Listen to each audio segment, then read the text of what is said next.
Bueno, vamos a empezar hoy con el último tema de esta parte, que implica estudiar reacciones complejas. Hasta el momento hemos estudiado lo que se llama reacciones simples que ocurren en una sola etapa y que, citar por ejemplo, reacciones elementales, o que sin ocurrir en una sola etapa, tienen una cinética sencilla. La mayoría de las reacciones, como dice acá, lamentablemente no están en ese rubro, no son ni elementales ni sencillas, sino que involucran varios procesos elementales o pasos de reacción. Por lo tanto, van a tener una cinética bastante más compleja. Y por eso el nombre, reacciones complejas. Dentro de las reacciones complejas, nosotros vamos a tener las reacciones, tres tipos de casos. Las reacciones en oposición, donde tenemos un reactivo A, que se descompone para dar un producto B, pero el producto B puede a su vez también regenerar el reactivo A. Después tenemos las reacciones paralelas, simultáneas, en las cuales un mismo reactivo da lugar a por lo menos dos productos diferentes, por caminos diferentes. Y después las reacciones sucesivas, donde a partir de un reactivo A se genera un intermediario B, y ese intermediario B luego se descompone para dar el producto C. Tenemos lo que sería el esquema más sencillo para cada uno de estos casos, que es con el que más vamos a trabajar. Bien, entonces, empezando con reacciones en oposición, si nosotros tenemos un atrás en el cual está ocurriendo una reacción en fase líquida, por ejemplo, y ahí colocamos, es decir, para iniciar la reacción colocamos el reactivo A. En una reacción que sea en oposición, lo primero que va a ocurrir es la descomposición de A para dar el producto B.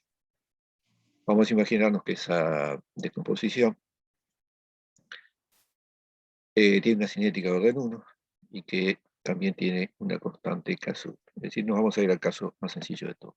A esta reacción que va en el sentido de reactivo A a producto B, le vamos a llamar reacción directa. Y a la reacción que regenera al reactivo A partir de B, le vamos a llamar reacción opuesta o reacción inversa. Como nomenclatura, digamos, a la reacción directa le vamos a poner un subíndice 1 y a la reacción inversa le vamos a poner un subíndice menos 1.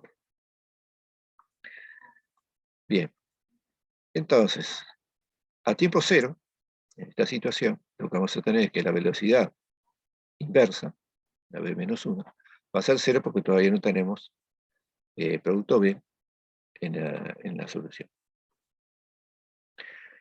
Pero a medida que vaya aumentando la concentración de B, va a ir aumentando también el valor de esa velocidad inversa. Entonces acá tenemos un esquema donde vamos viendo qué es lo que va pasando. Al principio hay una velocidad directa que es mayor a la velocidad inversa, por lo tanto se va descomponiendo A y se va acumulando B, pero esa velocidad inversa va aumentando y por último se llega a lo que sería el valor del equilibrio termodinámico, en el cual ocurriría que la velocidad directa sería igual a la velocidad inversa. En esa situación nosotros no veríamos cambios ni en la concentración de A ni en la concentración de B. Diríamos entonces que hemos llegado a una situación de equilibrio termodinámico, equilibrio químico, pero digamos a un nivel molecular, si quieren verlo así, habría moléculas de A que se están descomponiendo para moléculas de B y a su vez moléculas de B que se descomponen para moléculas de A. Lo que pasa que en el punto de equilibrio, aunque la cinética siga funcionando, se compensan las dos velocidades. Bueno, si uno graficara entonces concentraciones contra tiempo, lo que podría tener es algo por el estilo. Si es una reacción de orden 1, por ejemplo, la concentración de A iría bajando, al principio por lo menos según una cinética de orden 1, después se complica justamente por la reacción inversa, pero en algún momento va a llegar al valor de equilibrio. Y con el producto B ocurriría lo mismo. Es decir, lo mismo en el sentido que iría cambiando con el tiempo y llegaría a un valor de equilibrio.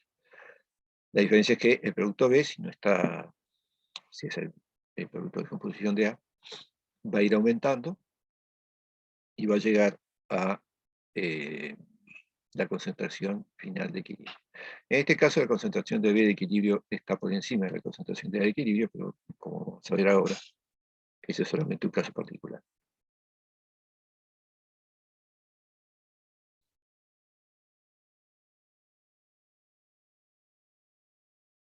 Bueno, me detengo un momentito para avisarles una cosa. Hoy ustedes van a poder hacer la evaluación de mi persona como docente. Es una evaluación dada por la UNADEC, planteada por la UNADEC, y que les permite a ustedes, supongo que ya lo habrán hecho en años anteriores, en cursos anteriores, les permite a ustedes entrar durante el horario de la clase para evaluar al docente en cuestión. Entonces, hoy tenemos abierta el link.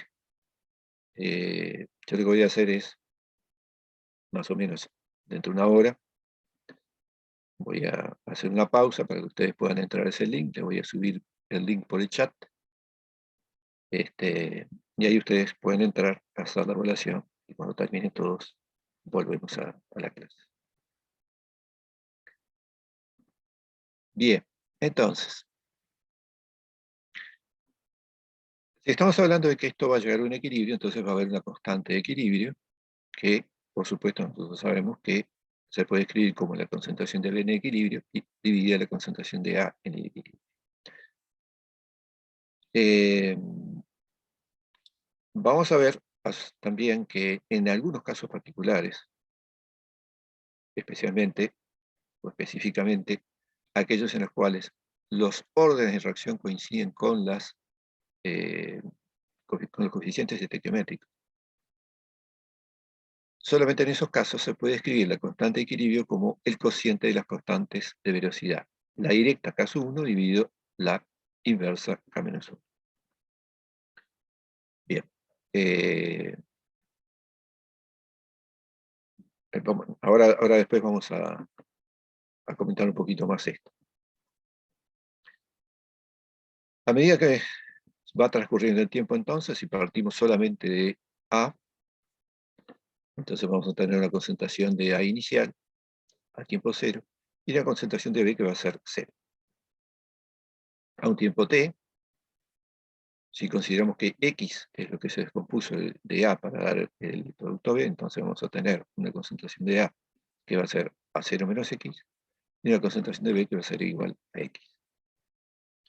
Y en el infinito llegamos, infinito quiere decir después de mucho tiempo, llegamos a que el valor de X es el valor de equilibrio. Por lo tanto, llegamos a la concentración de A de equilibrio, que sería A0 menos XC, y a la concentración de B de equilibrio, que sería XC. Entonces, lo que sabemos es que al final estos valores van a estar regulados por la constante de equilibrio. O sea, concentración de B de equilibrio va a ser XC y concentración de A de equilibrio va a ser A0 menos XC. Y su cociente entonces va a dar la constante de equilibrio. Entonces, según los valores que pueda tomar esta constante de equilibrio, va a ser la forma esta de la gráfica que recién vimos. Por ejemplo, si K1 es mayor que K-1, es decir, si la constante de equilibrio es mayor que 1, entonces evidentemente la concentración de B en el equilibrio va a ser mayor que la concentración de A, como en el ejemplo que habíamos mostrado recién. Y nos va a quedar unas gráficas como las que se ven acá a la izquierda. Es decir, la concentración de A baja desde A0 hasta llegar a 0 menos XC, y la concentración de B sube desde 0 hasta llegar a XC por encima de A. Si a la inversa, caso 1, reacción directa, es menor que constante de la reacción inversa, entonces tenemos que la constante de equilibrio sería menor que 1. Por lo tanto, la concentración de A en el equilibrio, 0 menos xc, va a quedar por encima de la concentración de equilibrio de B. Y en el caso particular, que las dos constantes sean iguales, o sea, una constante de equilibrio igual a 1, entonces ambos van a coincidir en el punto de equilibrio en un valor, en un valor igual de concentración. De manera tal que el cociente sea igual a 1. Bueno, si nos fijamos, ¿por qué es que podemos decir esto de que la constante de equilibrio en estos casos particulares es igual al cociente de las constantes de velocidad? Si nos fijamos en esta expresión, la constante de equilibrio, sabemos que es P de equilibrio sobre A de equilibrio. Pero, ¿qué fue lo que dijimos nosotros? En el punto de equilibrio, las velocidades tienen que ser iguales. Si la velocidad de formación de B tiene que ser igual a la velocidad de formación de A. ¿Cuánto vale en el punto de equilibrio la velocidad de formación de B? Está dado por la reacción directa. Como dijimos que era de primer orden, esa velocidad va a estar dada por K1 multiplicado por la concentración de A en el equilibrio, que es A de equilibrio. ¿Cuánto vale la formación de A por la descomposición de B? La velocidad de la reacción inversa. Va a estar dada por suponemos también orden 1, va a estar dado por la constante de la reacción inversa, K-1, multiplicado por la concentración de B en el equilibrio. Entonces fíjense que a partir de esa igualdad podemos deducir esta igualdad que tenemos acá a la derecha. Es decir, esta igualdad implica que K1 por A de equilibrio es igual a K-1 por B de equilibrio. Entonces, eso es lo que en realidad lleva a decir que en estas condiciones la constante de equilibrio es igual a al cociente de constantes cinéticas. Es uno de los raros casos en los cuales una magnitud termodinámica como la constante de equilibrio se puede relacionar así en una forma tan sencilla con las constantes de velocidad o con algún parámetro cinético.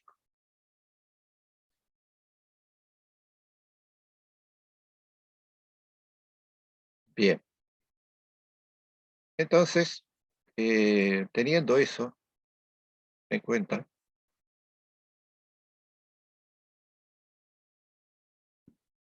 perdón un poquito.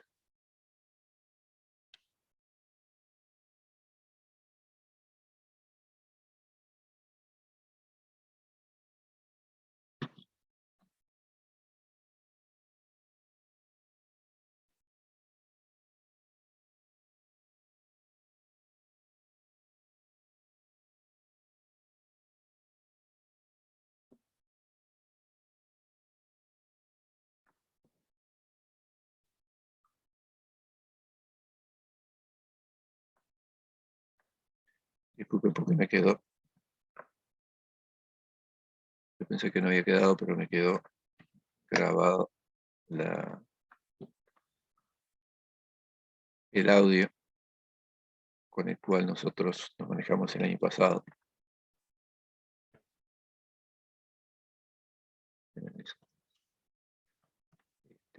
Nosotros el año pasado lo que hacíamos era estos PowerPoint, los grabábamos, le poníamos el audio y los poníamos en internet para que los estudiantes lo vieran.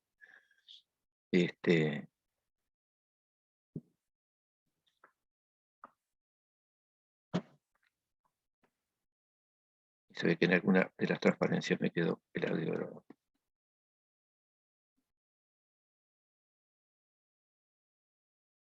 Lo que estaba diciendo entonces es que acá lo que se pide es representar las concentraciones de A y de B en función del tiempo, según distintas consideraciones. Es decir, hasta ahora lo hicimos en forma cualitativa, pero podemos hacerlo de una forma un poquito más precisa. Para eso, una de las cosas que se puede considerar es el balance de masa que existe entre A y B. Siempre se va a cumplir esta condición, dadas la estequiometría de la reacción, ¿no? Que cada molde A da un molde B.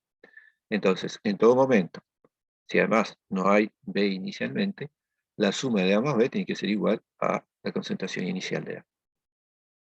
Entonces, en la gráfica que nosotros hagamos, esa es una consideración que podemos hacer para poner las concentraciones de A y B, de tal forma que siempre su suma sea igual a la concentración de A inicial.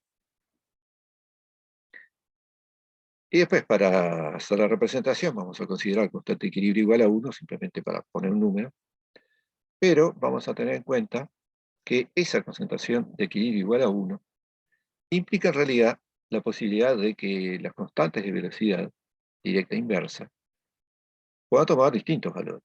Es decir, lo que se tiene que cumplir es que las constantes sean iguales entre sí, pero puede valer, por ejemplo, 0,1, puede valer 1, puede valer 1000, puede valer lo que sea.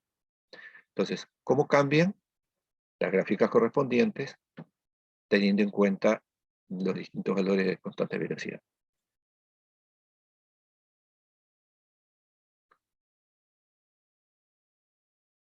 Bien, tenemos entonces estas tres gráficas. ¿A qué corresponde la gráfica de la izquierda? Bueno, corresponde al caso en el cual las constantes de velocidad son iguales porque la constante de equilibrio vale 1, pero además valen el valor más bajo, 0,1. Entonces, la concentración va a ir disminuyendo con una cierta velocidad hasta alcanzar el valor de t. Si tomamos en cuenta esa consideración del balance de masa, en esta representación, la suma de el X, o la concentración de B, más la concentración de A, en todo momento, tendría que ser igual a la concentración de A inicial. O sea, en todo momento, la suma de estos dos valores tiene que ser igual a 0.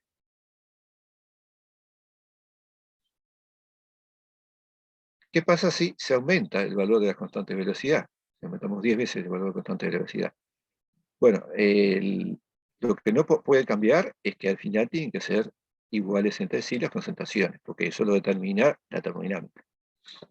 Así que al final las dos curvas se tienen que encontrar.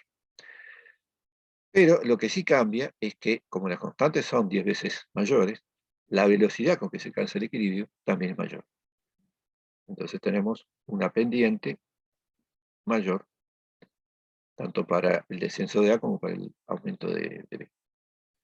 Y en el último caso, en que tenemos los valores constantes más grandes, bueno, el equilibrio se alcanza casi, bueno, no sé si instantáneamente, pero de una forma muy rápida con respecto a los otros casos. Esa es la diferencia que podríamos hacer al hacer la gráfica considerando distintos valores de constante de velocidad.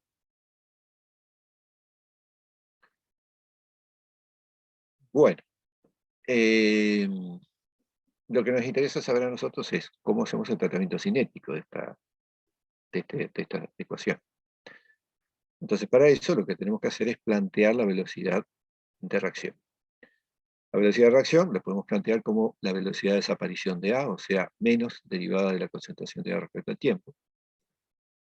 Y al escribirlo vamos a tener en cuenta que A desaparece por la reacción directa, o sea que hay un término que es K1 por concentración de A que influye en esa velocidad, pero A aparece por la reacción inversa. La reacción inversa tiene una cinética que es K-1 por concentración de B por ser primer orden. Pero, como en este caso esa reacción lo que hace es aumentar la concentración de A, tenemos que ponerle este signo de menos adelante para que sea coherente con todos los otros signos. De manera que lo que nos queda es esta expresión. Y vamos a ver cómo trabajamos para encontrar la expresión integrada, que es esta de acá abajo.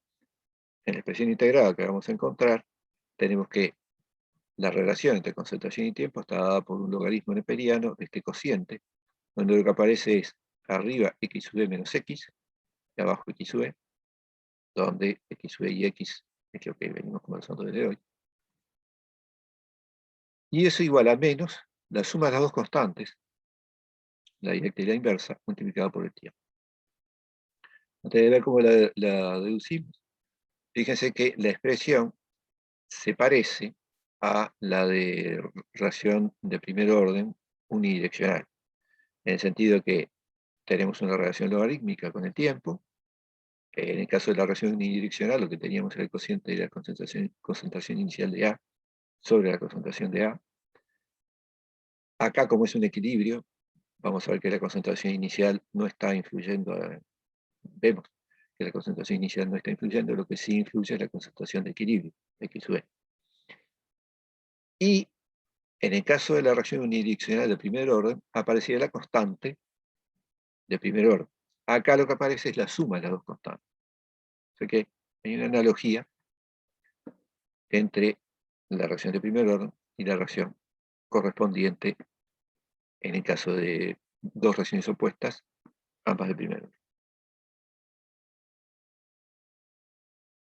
Bien, vamos a hacer esa deducción entonces.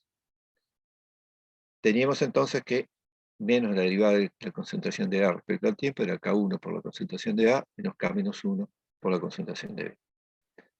Si pasamos todo a X, es decir, si la concentración de A la escribimos como A menos X y la concentración de B la escribimos como X, entonces la derivada queda igual a dx respecto a t, derivada de x respecto a t.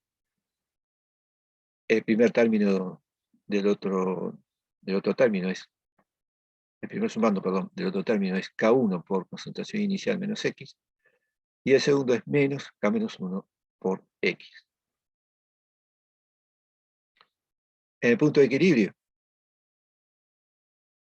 lo que sabemos es que esta velocidad se hace cero, se anula.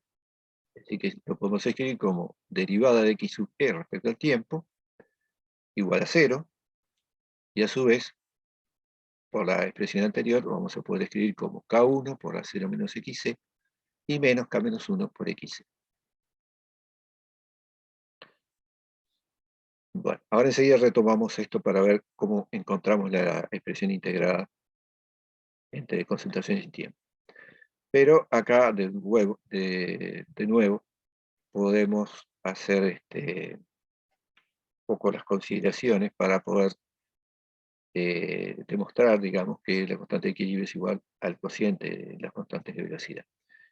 Es lo que yo le decía hoy. En el equilibrio las dos velocidades van a tener que ser iguales. O sea que K1 por A0 menos XC es igual a K menos 1 por XC. Lo dice esta ecuación de cálculo. Y de ahí es que podemos pasar, por ejemplo, K menos 1 para la izquierda y A0 menos XC para la derecha. Nos queda K1 sobre K menos 1 igual a XC sobre 0 menos XC. Y eso es lo mismo que concentración de B de equilibrio, concentración de A de equilibrio, o sea, constante. Así que estamos demostrando acá, ya lo había dicho antes, pero acá lo estamos demostrando, que el cociente de las constantes de velocidad es igual a la constante de equilibrio para este caso particular. Bueno, seguimos entonces ahora con la deducción de la cinética. Lo que hacemos es, a dx de t le restamos dxe de t. Como dxe de t vale 0, entonces nos queda del lado de la izquierda simplemente dx de t, derivada de x respecto a t. Del lado de la derecha nos va a quedar k1 por a0 menos x menos k menos 1 por x, que era el término correspondiente a dx de t, y nos queda menos el término correspondiente al equilibrio, o sea, menos k1 por a0 menos xc, y más, o sea, menos, k menos 1 por x. Si ahora reagrupamos los términos, por ejemplo, que tienen K sub 1, bueno, una primera cosa que vemos acá es que tenemos K1 multiplicado por la concentración de inicial, y acá tenemos menos K1 multiplicado por la concentración inicial, o sea que esos dos términos desaparecen. Y así es como vemos que la concentración inicial no influye en la cinética de la reacción. Si agrupamos los términos en caso 1, tenemos acá un menos K1X, y por acá tenemos un menos K1 por menos XC, o sea, más K1XC. Sacamos factor común y nos queda este primer término, de x de t igual a K1 por X sub e menos X. Con K menos 1 lo que tenemos es este primer término, que es menos K menos 1 por X, y este otro que es más K menos 1 por X. Sacamos también factor común, y nos queda K menos 1 por X sub e menos X.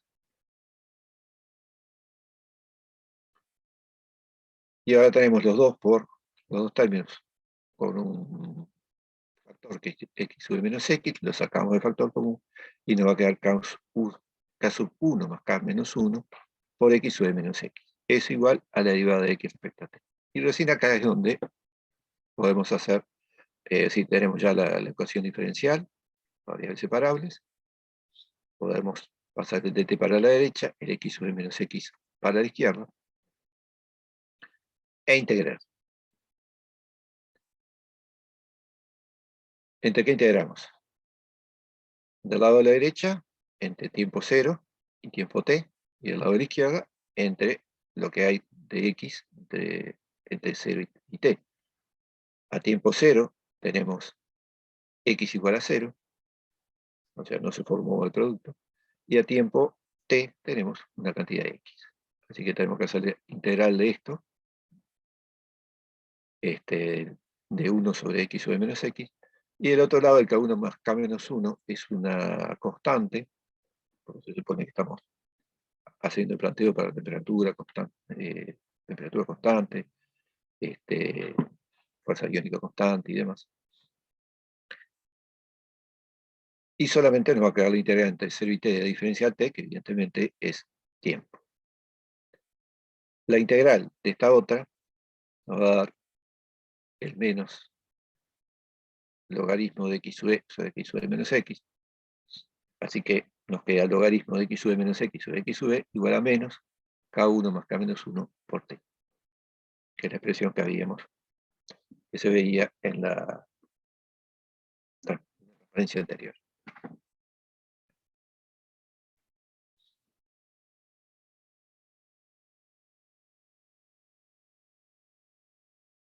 Bien, entonces, ¿cómo hacemos para verificar que una reacción opuesta es de primer orden en cada sentido y a su vez encontrar la constante de velocidad? En la medida en que se grafique el logaritmo de x sub e menos x contra tiempo y eso dé una recta, la pendiente va a estar dada por menos k1 más k menos 1. Perdón, acá no lo dice, pero la ordenada de origen evidentemente es cuando x corresponde a x igual a 0, o sea que es logaritmo de x sub e.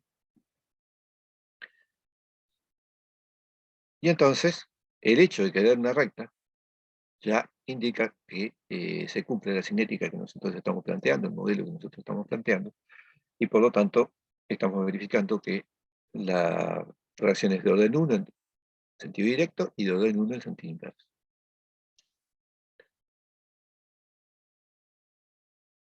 Bien, para poder hacer eso entonces lo que necesitamos es tener los datos del tiempo y los datos de x sub e y de x. X sub e menos x es lo mismo que a menos a de equilibrio, o lo mismo que b de equilibrio menos b. ¿No? Porque x sub e es el valor de b de equilibrio. Y x es el valor de b. Y a su vez acá la diferencia entre la concentración de A en un tiempo dado y la concentración de A en el equilibrio es equivalente a x sub e menos x. Entonces, una manera de determinar esto es midiendo, de alguna forma, las concentraciones correspondientes. La concentración de B, la concentración de B en el equilibrio, o sea, la concentración de B a distintos tiempos, o la concentración de B en el equilibrio. Eso se puede hacer. Pero la otra cosa que se puede hacer es recurrir a las propiedades aditivas. Se puede demostrar, de la misma forma que vimos que se podía demostrar para reacciones unidireccionales, que este cociente x sobre menos x sobre xc es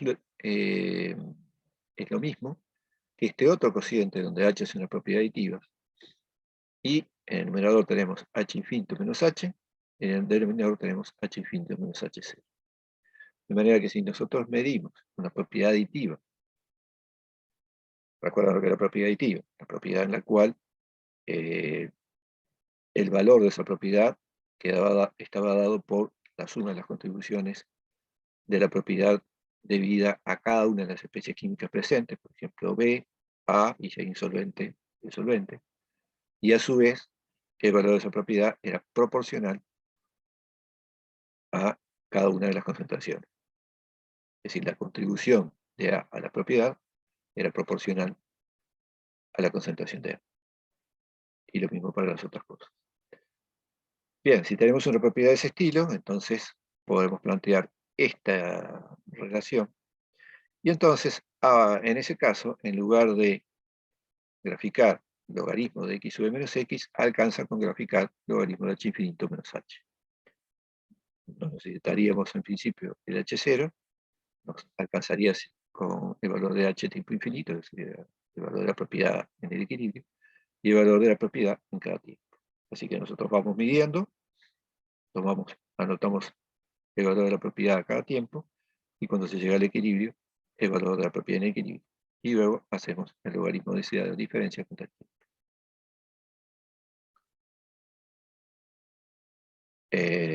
Trabajando de esa manera, entonces, ya no se necesita ninguna de estas cosas, ninguna de estas concentraciones, ni tampoco el valor de H0.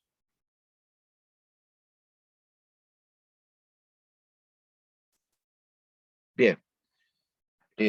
Estamos, sin embargo, frente a una ecuación cinética que nos permite obtener la suma de las dos constantes, K1 y K-1. O sea, nos permite eso y además verificar los órdenes. Nosotros vamos a querer encontrar el valor de la constante directa y el valor de la constante inversa. O sea que necesitamos alguna otra relación entre esas constantes que nos permita llegar al valor individual de cada constante. Entonces, ¿de qué manera hacemos eso? Bueno, una de las formas es recurrir a la termodinámica. O sea, recurrir al hecho de que la constante de equilibrio es igual al cociente de estas dos constantes. Entonces ahí podemos encontrar esa constante de equilibrios de tablas, o podemos determinar experimentalmente la concentración de P en el equilibrio y de A en el equilibrio. Y ahí sacar la constante de velocidad, la constante de equilibrio, y a partir de eso el cociente de las constantes de velocidad.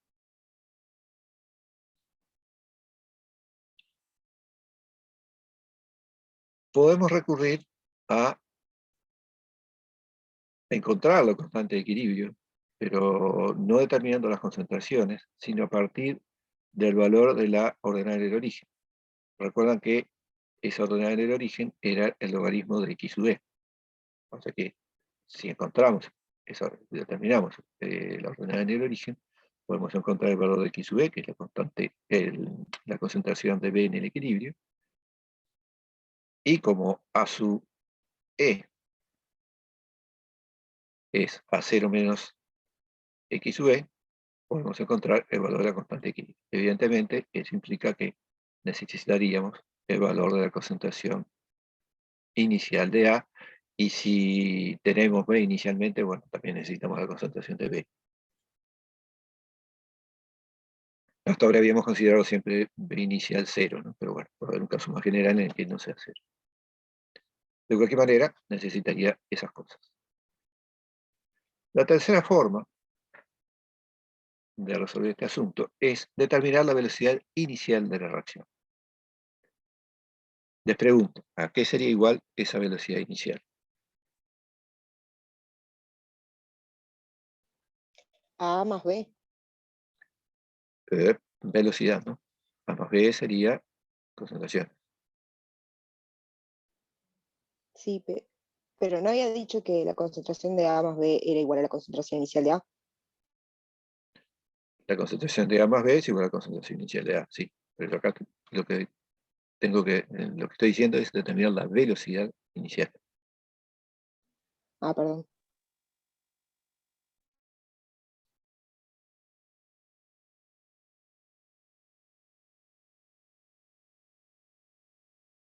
Claro, tú decías la concentración inicial. Está.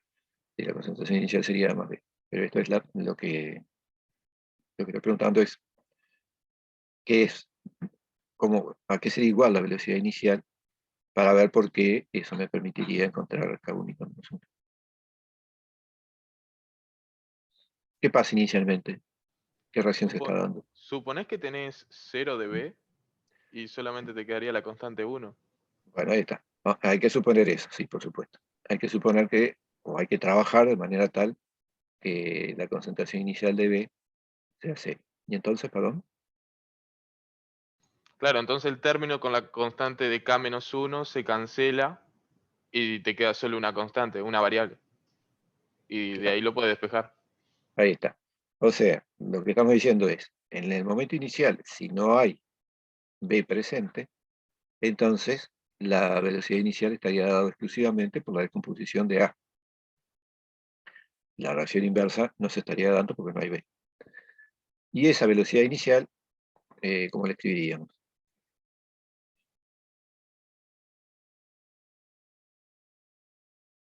Si es de orden 1, sería K1 por la concentración inicial de A, ¿no? Ahí está. K1 por la concentración inicial de A. Entonces, con ese dato de velocidad inicial, que lo determinaríamos por el método de velocidades iniciales, encontraríamos K1 por concentración inicial de A. Conociendo la concentración inicial de A, se podría determinar entonces K1. Entonces, ahora sí, tendríamos la suma de K1 más K-1, y por otro lado, tendríamos el valor de K1. Y con eso podríamos encontrar también K-1. Muy bien. Bueno, algunas remarks, algunas cosas que ya estamos diciendo, pero la constante de equilibrio solo se obtiene de datos termodinámicos, más que solo se obtiene, es un dato termodinámico. Se puede obtener de datos termodinámicos, se puede medir. La relación de constantes cinéticas no siempre coincide con la constante de equilibrio. Acá, durante todo este desarrollo, lo consideramos así, pero era porque se cumplía que los órdenes de reacción eran iguales a los coeficientes estequiométricos. O sea, solo es igual la constante de equilibrio a la relación de constantes cinéticas si el orden y la molecularidad coinciden, lo cual incluye el caso de los procesos elementales.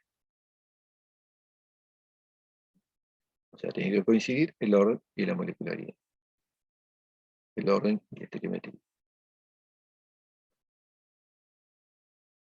Bien, acá tenemos un ejemplo. La reacción del hidrógeno con el yodo, en realidad, es un equilibrio. Pues, son reacciones opuestas, que además son elementales. La reacción directa forma el yoduro y la reacción inversa descompone el yoduro para dar hidrógeno y yodo. Entonces, la velocidad de reacción va a estar dada por la reacción directa, que es K1 por concentración de hidrógeno por concentración de yodo, menos K-1 por la concentración de yoduro al cuadrado. La constante de equilibrio, a su vez, que sería concentración de yoduro en el equilibrio al cuadrado, dividido por concentraciones en el equilibrio de hidrógeno multiplicado por concentración en el equilibrio de yodo, la podemos escribir como K1 sobre K-1 porque también los órdenes de reacción coinciden con los coeficientes estequiométricos por sus reacciones elementales. Ahora, una cosa que hay que prestarle atención. Las reacciones estequiométricas, en realidad, uno las puede escribir de la manera que se le antoje. O sea, acá escribimos con un mol de hidrógeno más un mol de yodo, pero podríamos escribirlo así. Medio mol de hidrógeno más medio mol de yodo, dando una molécula de HI. Estequiométricamente está perfecto. Ahora, esto en realidad tiene una constante de equilibrio diferente. Ahí está arriba. Porque la constante de equilibrio, K'E, está dada por la concentración de yodura elevado a 1, dividido la concentración de hidrógeno a los medios y la concentración de yodo a los medios. De manera tal que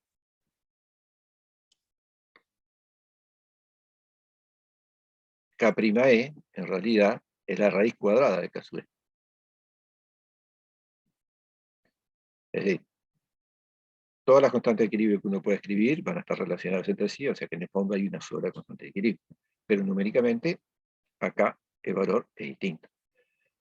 Entonces hay que tener cuidado porque el cociente de K1 sobre K-1 es igual a la constante de equilibrio que corresponde a la reacción elemental, que es esto. Ahí, es decir, acá ya tenemos que verlo no solamente como ecuación estequiométrica, sino también como reacción cinética, en el cual una molécula de hidrógeno reacciona con una molécula de yodo. Eso es lo que ocurre en la realidad. No es que media molécula de hidrógeno, como uno podría malinterpretar de la ecuación de abajo, media molécula de hidrógeno reacciona con media molécula de yodo. Eso no es posible. Entonces, la ecuación de abajo estequiométricamente está bien, la constante de equilibrio está bien, pero no representa la cinética de la reacción. Entonces hay que tener cuidado de que acá K1 sobre K-1 es igual a K sub E y por lo tanto valdría el cuadrado de K'. ¿Sí?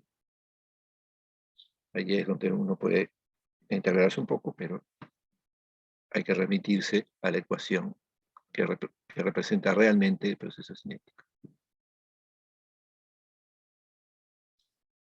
Bueno. ¿Alguna pregunta hasta acá?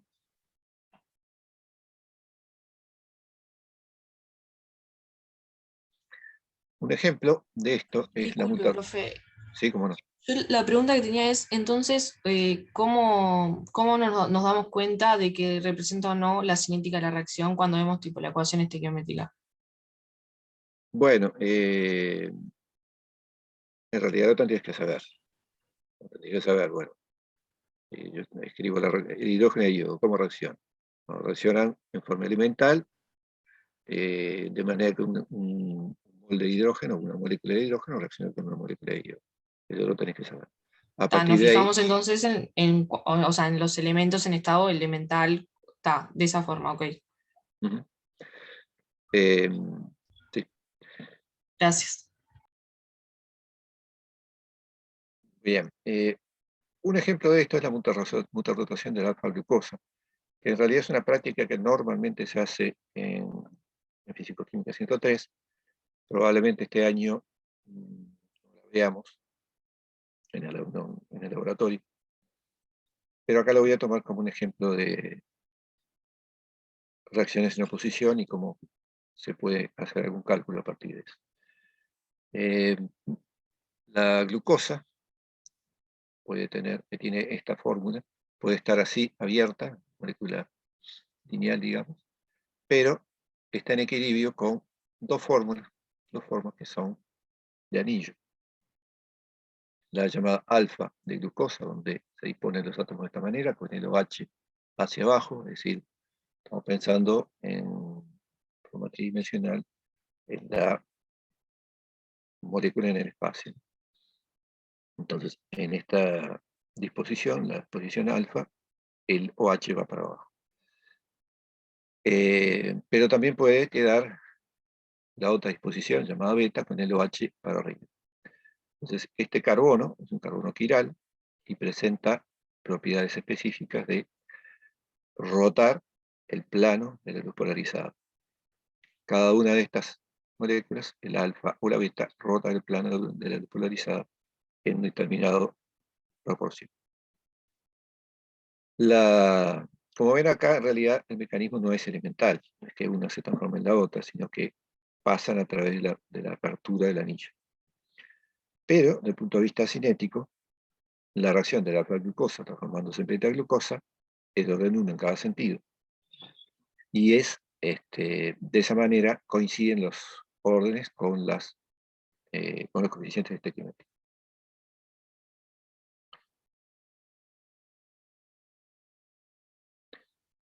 Bien, entonces acá simplemente vamos a hacer un cálculo. Tenemos estos datos a 15 grados. Estos datos de los valores del alfa, poder rotatorio, contra el tiempo en horas. El poder rotatorio es justamente el ángulo rotado del plano de la luz polarizada. Como dije recién, cada una de estas especies, la alfa y la beta, lo rotan en una distinta proporción. De manera que si uno tiene una manera de medir ese poder rotatorio, que es a través de un equipo que se llama el polarímetro, Entonces, puede ir viendo cómo va evolucionando el poder rotatorio y con eso cómo va evolucionando la transformación de alfa en beta. El poder rotatorio, que se designa así con la letra alfa, se relaciona a su vez con la concentración de cada especie de una forma proporcional a través de este coeficiente o este factor que es L, que viene a ser la trayectoria que atraviesa la luz polarizada a través de la solución, donde está disuelta la mezcla de alfa y beta glucosa. Y esto que sería el poder rotatorio específico, alfa 20D, que significa simplemente el poder rotatorio para una especie en particular, a 20 grados y cuando se hace pasar el haz de la luz de sodio. Entonces, este valor alfa 20D es un dato particular para cada una de las especies. Multiplicado por el largo, la solución se coloca en un tubo que tiene ventanitas en las dos puntas, y entonces la luz atraviesa la solución que tiene esa longitud L. Entonces, eso es lo que se mide con el polarímetro. Da un valor de 110 inicialmente, 74,6 a 4 minutos, y cuando llega al equilibrio da 52,6.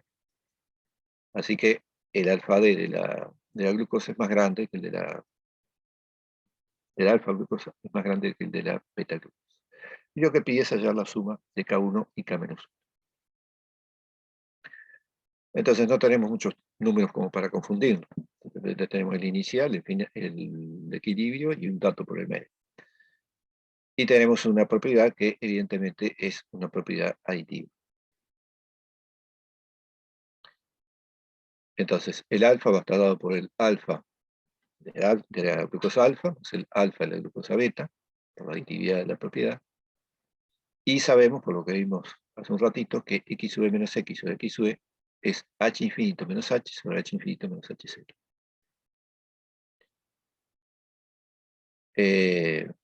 Y recuerdan que el logaritmo de esta x sub e menos x sobre x sub e era igual a menos la suma de las constantes multiplicado por el tiempo.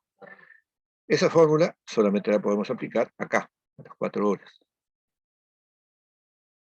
Y es lo que vamos a hacer. Para un tiempo de 4 horas, x sub e menos x sobre x sub e lo vamos a evaluar en base a este otro cociente de los poderes rotatorios a distintos tiempos. El poder rotatorio a tiempo infinito es 52,6. Así que h infinito menos h es 52,6, menos el poder rotatorio 4 es 74,6. Eso es lo que aparece en el numerador acá. Y eso lo dividimos entre el poder rotatorio a tiempo infinito y a tiempo inicial. O sea, 52,6 menos 110. Eso es lo que Profe, una podemos hacer. pregunta. ¿Sí? ¿Por qué se hace en t igual a 4? Porque es en el momento en el cual tenemos x y un x distinto de 0. Está, ahí va. O sea, inicialmente x vale 0, a tiempo infinito x vale x sub e, todo esto vale 0. Entonces, Claro. el único dato que tenemos para aplicar la ecuación cinética es este. Bueno, entonces, esa cuenta lo que nos da es un valor de 0,383, así que aplicando la ecuación cinética, el logaritmo de 0,383 es menos la suma K1 más K-1 multiplicado por el tiempo, 4 horas. De aquí podemos despejar la suma de K1 más K-1 y nos va a dar, haciendo las cuentas correspondientes, 0,24, y la unidad, por supuesto, por ser ambas de primer orden, sigue siendo tiempo a la menos 1, o sea que es hora a la menos 1. ¿Sí? Muy bien. Cambiamos de... ¿Alguna pregunta hasta acá?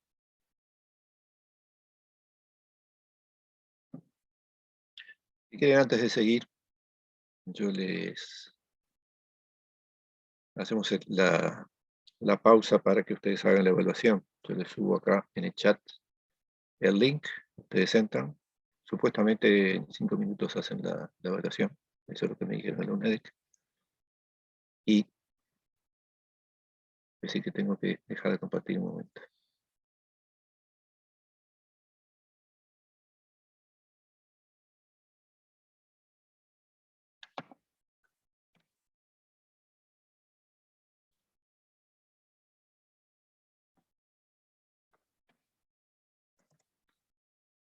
No sé si les llegó por el chat el link. Sí llegó, sí. Perfecto, bueno, dejamos 5 minutos entonces para que se explayen.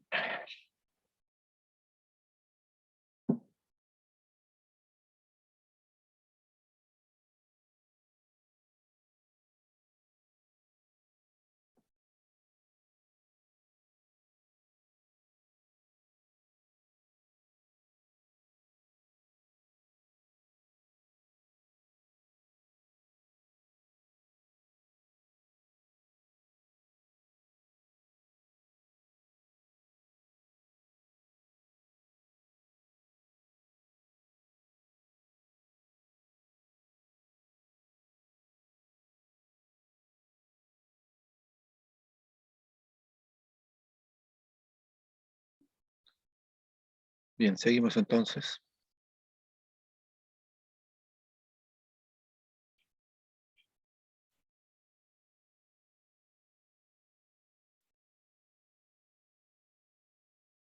Vimos entonces reacciones en oposición. Ahora vamos a ver el siguiente tipo de reacciones complejas, que son las reacciones paralelas.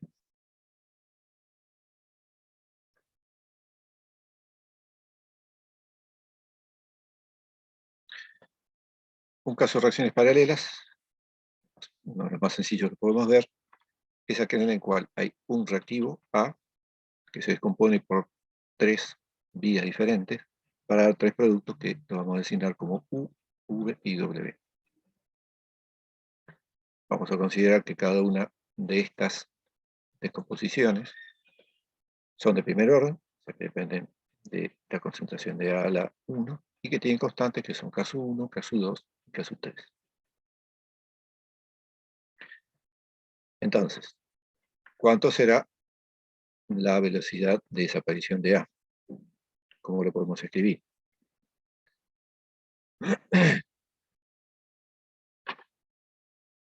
Bueno, ¿qué les parece? ¿Cómo escribiríamos la velocidad de desaparición de A?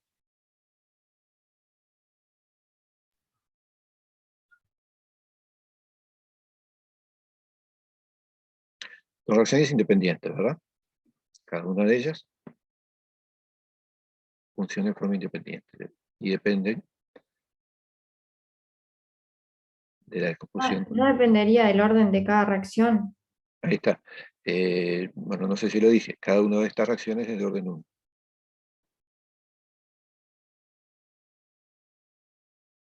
Bien. Entonces sería la suma de cada constante multiplicada por la concentración de A inicial. Bueno, en forma general sería la suma de todas las constantes, la suma de todos los términos, que son la constante multiplicada por la concentración de A que hay en cualquier momento, no necesariamente el inicial. Si esta fuera la velocidad inicial, sería solamente la concentración inicial. Pero fíjense que acá, a diferencia de las reacciones en oposición, a medida que transcurre el tiempo, no pasa nada con el producto. El producto no influye sobre la concentración del reactivo. Entonces, cada una de estas reacciones depende exclusivamente de la concentración de A. Si es de primer orden, entonces la reacción 1 va a funcionar con una velocidad de desaparición que va a ser K1 por concentración de A a la 1, la segunda con una expresión que va a ser K2 por concentración de A, y la tercera K3 por concentración de A. En última instancia, A va a desaparecer a través de una fórmula que va a ser, una ecuación cinética que va a ser la suma de las tres constantes, K1 más K2 más K3, todo multiplicado por la concentración de A. Entonces, tendríamos que la velocidad de desaparición de A estaría dado por la suma de las tres constantes multiplicada por la concentración de A. A esa suma de las tres constantes la vamos a llamar K. K sin subíndice. O sea que esto básicamente lo podemos reducir a que la velocidad de desaparición es K por la concentración de A. Entonces, la concentración de A, ya sabemos qué expresión va a tener. Va a ser A0 por E a la menos K por T. Porque sigue una ley de primer orden.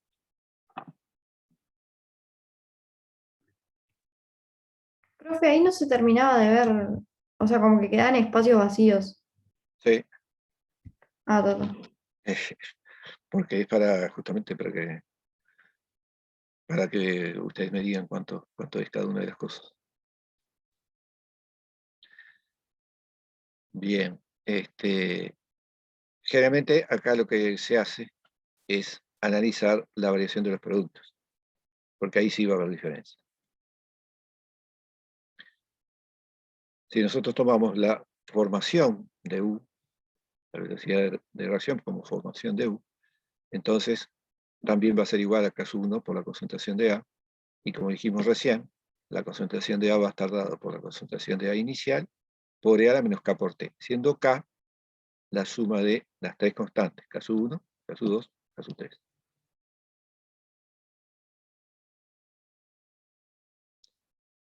Esto lo vamos a poder escribir para cualquiera de las tres reacciones, es decir, para cualquiera de los tres productos, solo que variando esta constante. Por ejemplo, para V, perdón, va a ser K2 y para W va a ser K3. Pero el resto va a ser igual, a 0 por E a la menos K por T. Si integramos, entonces lo que nos queda,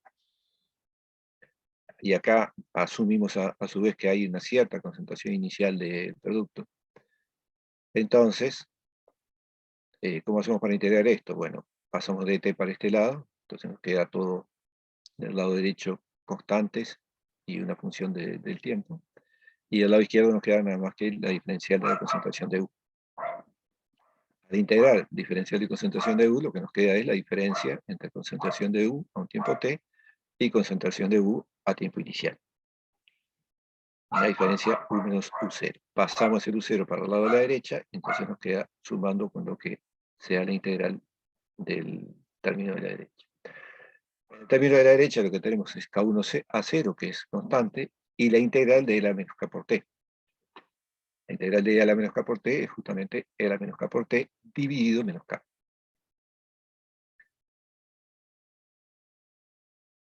Perdón, dividido K. Entonces,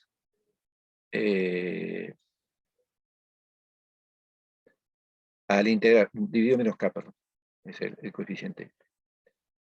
Entonces, al integrar entre tiempo 0 y tiempo t, nos va a quedar para tiempo t e a la menos k por t, y para tiempo 0 e a la k por 0, o sea, e a la 0, que es 1. Como está dividiendo por menos k, el e a la menos k por t menos 1, con el menos, queda 1 menos e a la menos k por t, y queda la constante k dividiendo acá abajo. Una consulta.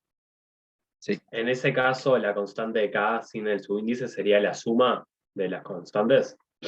Sí.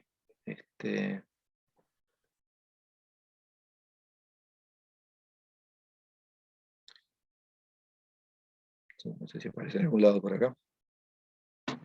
Pero lo que yo veo que eso quedó un poco en el aire. Pero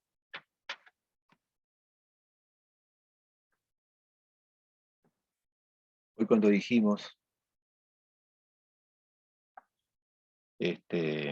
acá quedaba igual la derivada de la concentración de A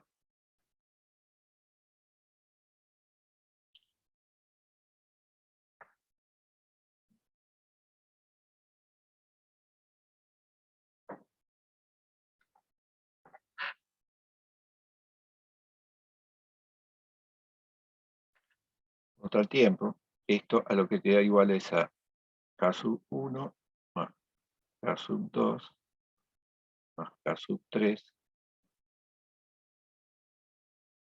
por T. Y a esto le llamamos K.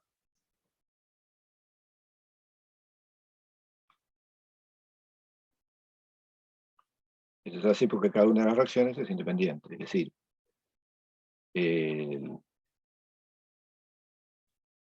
esta reacción se corresponde, esta constante K sub 1 se corresponde con la formación de U, K sub 2 se corresponde con la formación de V, y K sub 3 se corresponde con la formación de W.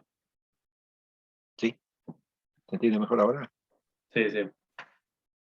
Bien.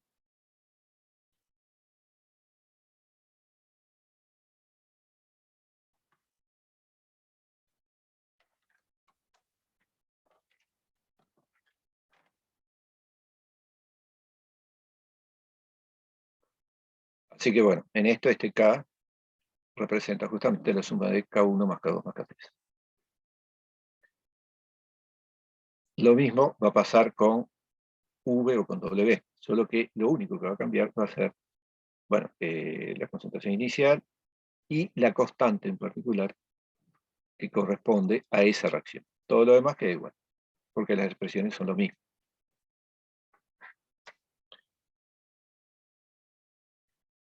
Es similar entonces para cada producto. En el caso particular de que la concentración inicial del producto sea 0, entonces cada una de estas concentraciones es directamente proporcional a las constantes de velocidad multiplicado por un término que es a 0 sobre K por 1 menos E a la menos K por T. O sea, la concentración de cada uno de los productos va a estar dado por la constante correspondiente multiplicado por un mismo término. O sea, justamente en ese caso, como cada una de las concentraciones es proporcional a la constante multiplicado por el mismo término, al hacer las relaciones, ese término se va. Y nos queda, por ejemplo, que la relación entre B y U a cualquier tiempo es igual a la relación de las constantes de velocidad. Lo mismo para W y U. O sea, en forma general, la relación entre la concentración de U a la concentración de B a la concentración de W es lo mismo que la relación de K1 a K2 a K3.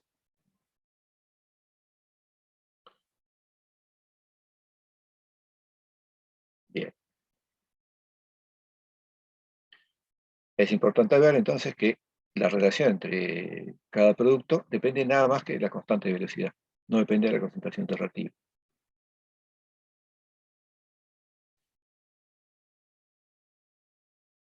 Bien. Todos tienen además el mismo valor de tiempo que se crecimienta a la mitad, eso lo vemos ahora, pero fíjense que entonces acá una forma muy sencilla de calcular la relación, por ejemplo, entre K1 y K2, es simplemente dejar que la reacción transcurra hasta que se termine, estamos viendo casos de reacciones unidireccionales, y cuando termine uno tiene la concentración de B en el infinito y la concentración de U en el infinito. Eso lo mide tranquilamente, hace el cociente y eso le da ya la relación entre K1 y K2. O sea, cuanto más rápida sea una reacción, le va a ganar, por eso las reacciones paralelas son competitivas. Cuanto más rápido sea la constante, cuanto mayor sea la constante, el producto correspondiente le va a ganar al que tiene una constante de velocidad más pequeña. Entonces al final va a haber una mayor concentración del producto B si K2 es mayor que K1, que el producto U, perdón.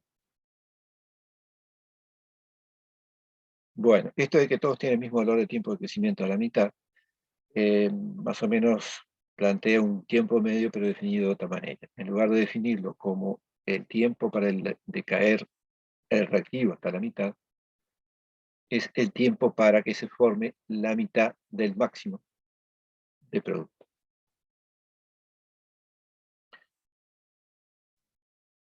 Veamos un poco cuánto vale ese tiempo medio.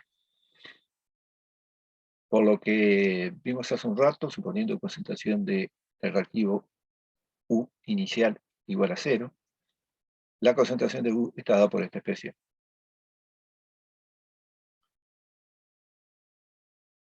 Cuando la reacción se termina, es decir, a un tiempo infinito, si vamos a la fórmula, E a la menos infinito es 0. Por lo tanto, nos queda que el valor de U a tiempo infinito vale K1 por la concentración de A inicial dividido K. Nosotros queremos encontrar ese tiempo medio definido como aquel para el cual el valor de la concentración de U es la mitad del máximo, es decir, es U infinito dividido 2. Esto es el valor de arriba dividido 2, o sea que nos queda todo igual, dividido 2 acá.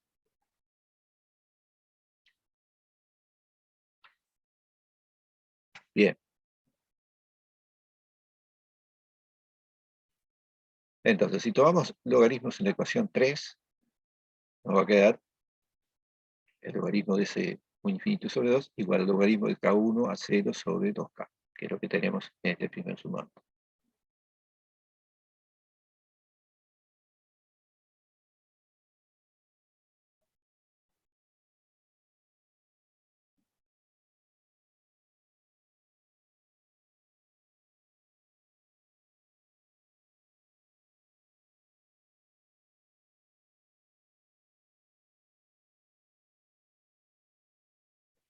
Bien, a su vez, como estamos hablando del valor de U al tiempo medio, ese valor también lo podríamos escribir como el valor de U cuando acá el tiempo vale el tiempo medio. Por lo tanto, si aplicamos el logaritmo a esta expresión con t igual a tiempo medio, nos queda también lo mismo que el logaritmo de infinito sobre 2, que sería el logaritmo de este primer factor, logaritmo K1 a 0 sobre K, más el logaritmo de este segundo factor, U a la logaritmo de 1 menos E a la menos K por el tiempo medio. Entonces, acá tenemos dos sumandos, porque el logaritmo de todo esto es la suma de todos de los logaritmos de cada factor. Y fíjense que en el sumando 1 es lo que está dentro del logaritmo, es la mitad de lo que hay en el sumando 2. Así que si pasamos el sumando 2 restando hacia la izquierda, a restar, lo que nos queda es, podemos juntarlo en un cociente y hacer el logaritmo de K1 a 0 sobre 2K dividido el logaritmo de K1 a 0 sobre K. Ahí se nos van a ir el K1, el A0 y el K, y nos queda nada más que logaritmo de un medio. En tanto que a la derecha lo único que nos queda es el logaritmo de 1 menos E a la menos K de un medio. De esta manera se ve que el tiempo medio depende exclusivamente del valor de K, porque no aparecen concentraciones de nada. Y no aparecen tampoco las constantes individuales, salvo en el valor de K. Entonces, si se hiciera una curva Profe, de... Oigo. una consulta. El sobre 2 que estaba con el U en el infinito, ¿dónde quedó? Después de sustituir con todo lo que valía U. El sobre 2 está acá. No sé si se ve bien el puntero. No, no, yo digo el del otro lado de la... Del otro lado no hay 2. Del otro lado hay U para tiempo igual a tiempo medio. Es decir, este es el valor de U para todo tiempo. Si yo pongo acá tiempo infinito, me queda esta expresión. Si yo pongo acá tiempo medio, me tiene que quedar esta otra expresión. Porque es el valor que corresponde a U infinito sobre 2. Ah, está. Por eso es que Bien. acá no hay ningún 2 del lado de la derecha. Está, ahí está. Gracias. ¿No? Sí, es medio mareador, me entiendo. Si vamos entonces a la gráfica de, por ejemplo, la concentración de U contra el tiempo, con lo que nos vamos a encontrar es que U evidentemente va a ir creciendo con el tiempo. Estuvimos suponiendo en todo momento que la concentración inicial de U valía 0, o sea que sale de 0. Y la forma en que aumenta es según esta expresión de arriba, la ecuación 1. Y para este valor de tiempo medio, que se podría calcular a partir de la última ecuación que encontramos, tendríamos el valor máximo dividido 2. Bien. Este desarrollo que se hizo para la concentración del producto U, evidentemente se puede hacer para los otros dos productos, solo que va a aparecer, inicialmente va a aparecer CASU2 para el producto V y CASU3 para el producto UDB. Pero al hacer todo el desarrollo, con lo que nos encontramos es que en cualquiera de los casos, el tiempo medio es el mismo, porque no depende solamente de K. O sea que si nosotros representáramos en esta gráfica cómo cambia V y cómo cambia W, todos deberían pasar por el mismo tiempo medio al alcanzar la mitad de la concentración máxima. No sé si eso se entiende. ¿Cada producto tiene el mismo tiempo medio? ¿O entendí Sí. mal? Ah. Sí, a ver si.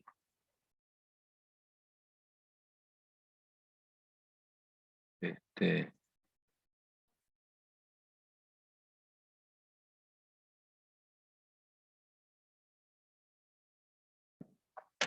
ver si me sale algo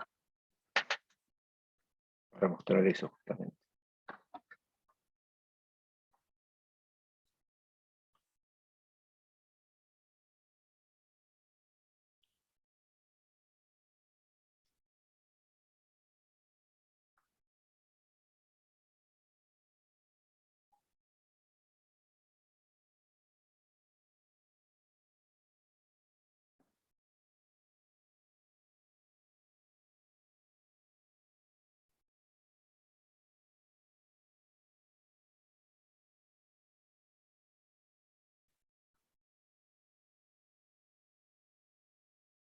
Bueno, acá tenemos los ejes de concentración contra tiempo.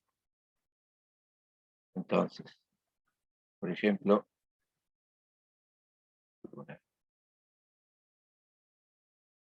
que U sea el que llega a un valor mayor.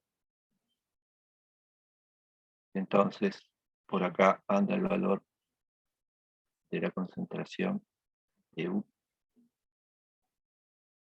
infinito.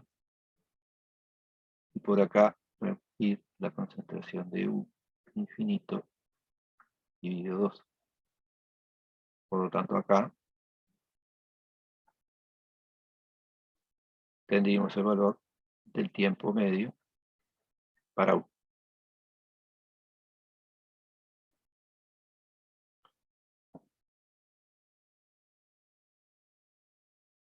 Esta sería concentración de U.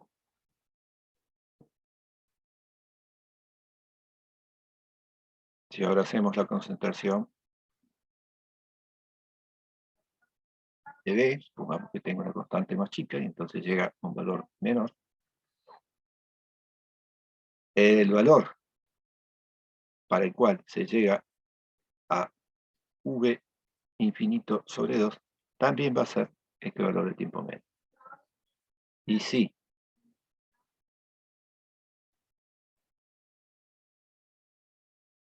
viéramos qué pasa con W, supongamos que sea que tiene la menor constante, también el tiempo medio va a corresponder a la mitad. Es decir, las tres concentraciones van a tener el mismo tiempo medio para llegar a la concentración mitad del máximo. Independiente de las constantes que tengan. Independiente de la constante que tengan, porque ahora lo vemos, porque depende solamente de la constante K. Depende solo de K igual K1 más K2 más K3. ¿No? Voy a tratar de hacerlo de memoria creo que quedaba logaritmo de 1/2 igual a logaritmo de 1 menos e a la menos k por t 1/2. Es una t. Creo que eso es lo que quedaba, ¿no? Ustedes lo pueden ver ahí mejor en la transparencia anterior. Y esto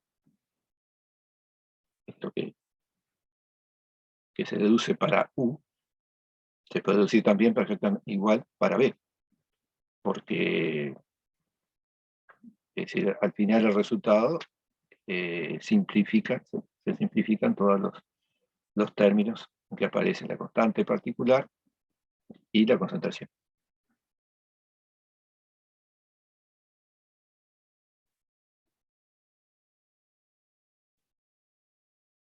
Bueno, espero que se haya entendido mejor.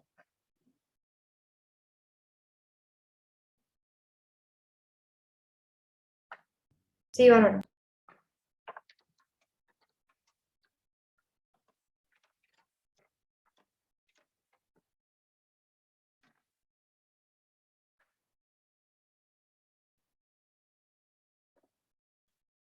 Bueno, sí, la expresión era esta, ¿no?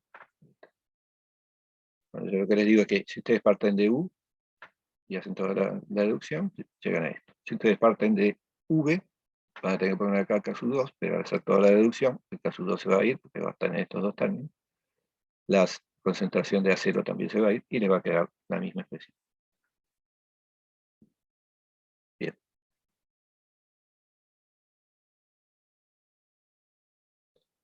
Bien, evidentemente esto fue obtenido suponiendo que las concentraciones iniciales de los productos eran nulos, para justificar, si no hay que tenerlo en cuenta.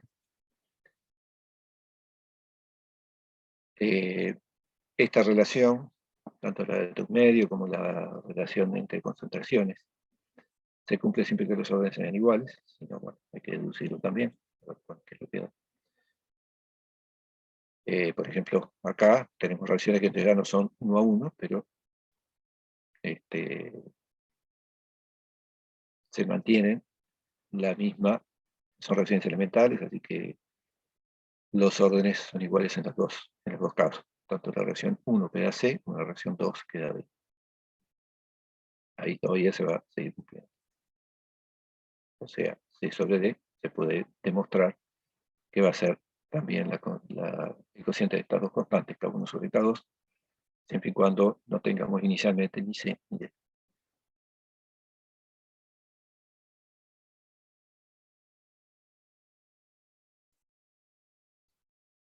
Bueno, para meternos en un ejemplo un poquito más complicado, vamos a ver la hidrólisis de una luz al kilo.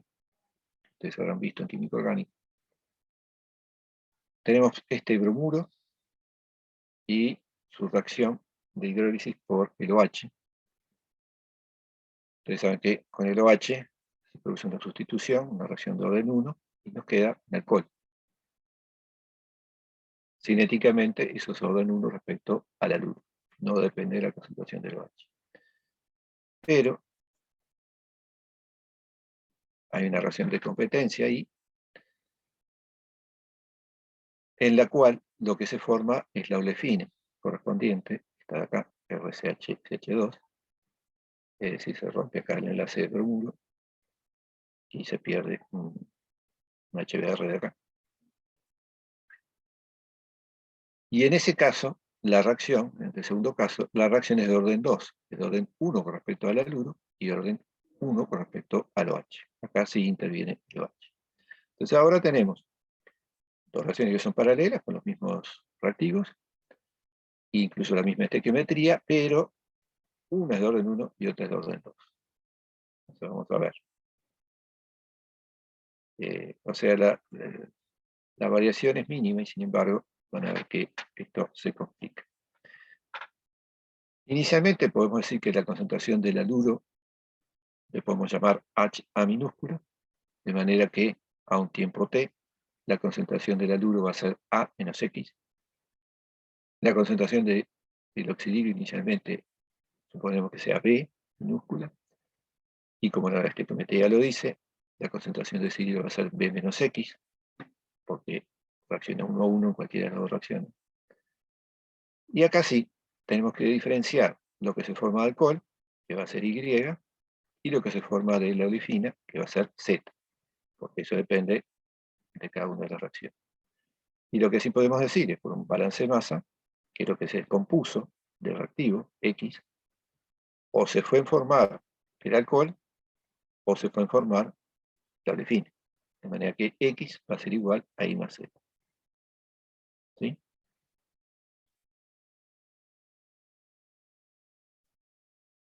Entonces, de esa suma podemos tomar derivadas con respecto al tiempo y nos queda que la derivada de X respecto a T, que sería la velocidad de desaparición del reactivo, de uno de los reactivos, es igual a la velocidad de aparición del alcohol más la velocidad de aparición de la olefina. A su vez, como la velocidad de aparición del alcohol es de primer orden, lo podemos escribir como K1 por la concentración de A, o sea, A menos X. En tanto que la velocidad de formación de la olefina de Z de T era de segundo orden, así que la podemos escribir como K2 por A menos X y por B menos X. Y hasta aquí lo que podríamos sacar es A menos X de factor común, pasarlo para el lado de la izquierda y nos quedaría esta expresión.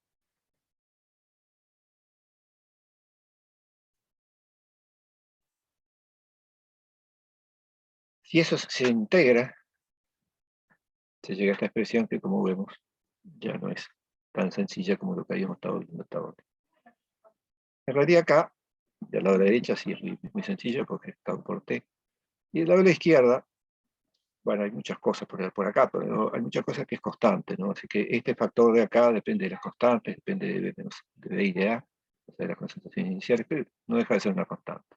Y dentro del logaritmo, también, este es un factor, A sobre K1 sobre K2 más B. El problema acá es es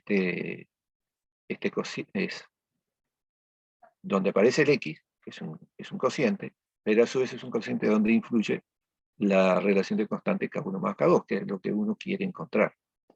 Entonces, la expresión integrada tiene sus problemas.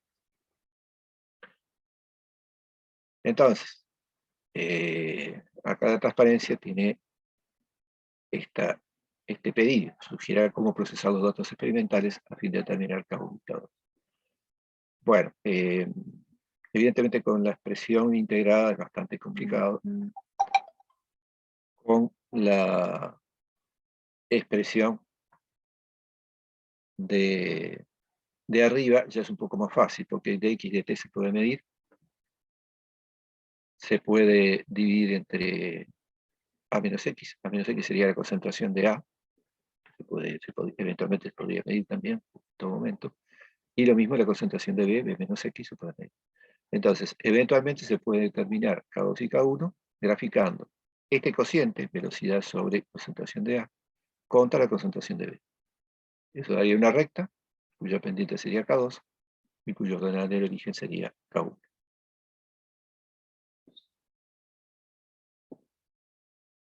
Bien, ya, como dije, por el lado...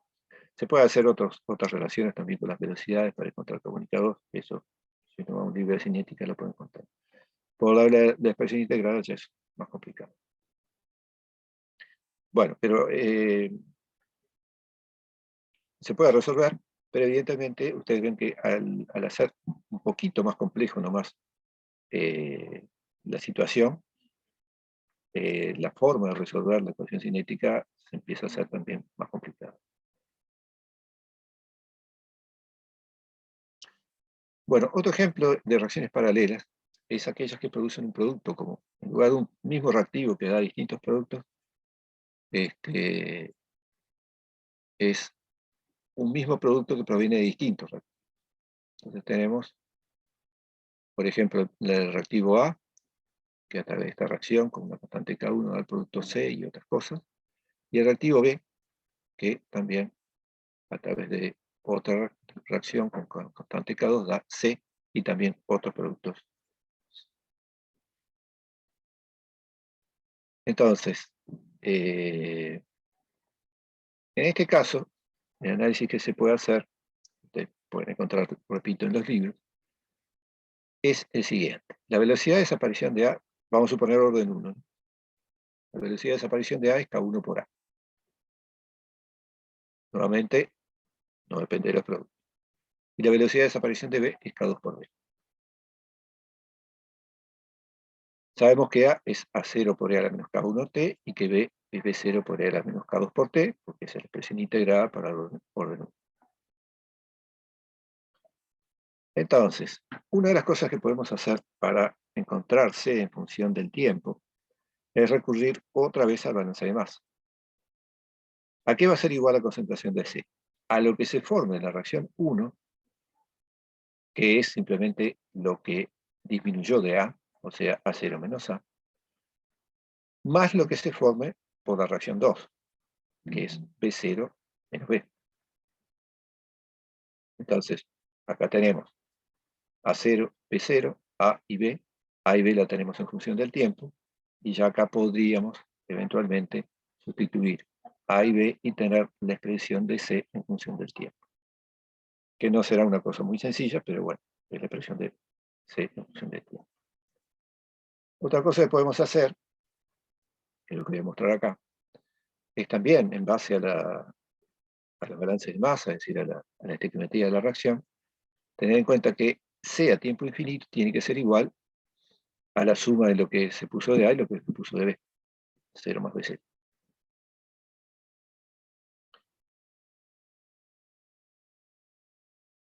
A su vez, C en todo momento tiene que ser A0 menos A más B0 menos B. O sea, lo que es lo mismo, C infinito menos A y menos B. Entonces, C infinito menos C va a ser la suma de A más B. O sea que es A0 por E a la menos K1T más B0 por E a la menos K2 por T.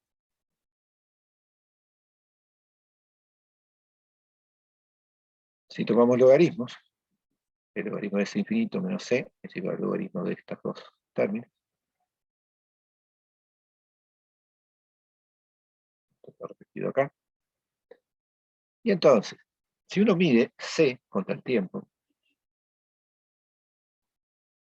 va a tener evidentemente una tabla de concentraciones de C contra tiempo y eventualmente al tiempo infinito, cuando se acabe la reacción, vamos a tener C infinito. Y eso se puede graficar contra el tiempo. Esto que dice acá, CH, en realidad es C infinito, la ordenada. ¿Qué es lo que vamos a ver? Bueno, salvo que estas dos constantes sean iguales, en cuyo caso la solución es mucho más fácil, en general va a haber una de las constantes que es mayor que la otra. Recuerda que son reacciones paralelas.